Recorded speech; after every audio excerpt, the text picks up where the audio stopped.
Leuchars is the nearest railway station to St Andrews, which is hopefully known to all of you, because I've mentioned it here in the Chamber lots, but if you like golf, you'll know St Andrews well. We've been trying to get funding for a new bridge for 6 years now. There is no lift access, and my Scottish Liberal Democrat colleagues in Fife Council have been trying for even longer. The gradient of the ramp up to the bridge is 1 to 12, and that is just over an 8% gradient. And for a ramp of over 10 metres, the BSI recommends a gradient of no more of 1 to 20, a 5% gradient.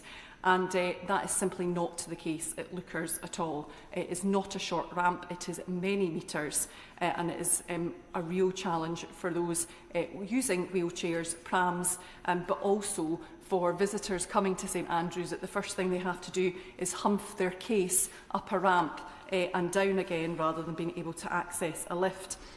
It's completely unfair on local people, Madam Deputy Speaker, because they are often excluded from using public transport, and they tell me that they don't use the train as an option as a result.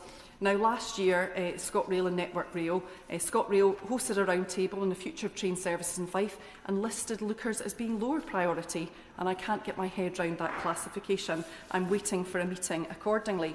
But in terms of access for all, this is where devolved and reserved don't work together very well. Much like the infamous Spider-Man meme, the answers to my queries 5 years ago involved the UK Government pointed to the Scottish Government, who pointed right back at them. And I know I'm not the only member of this House to be extremely frustrated by the scheme effectively slowing to a halt.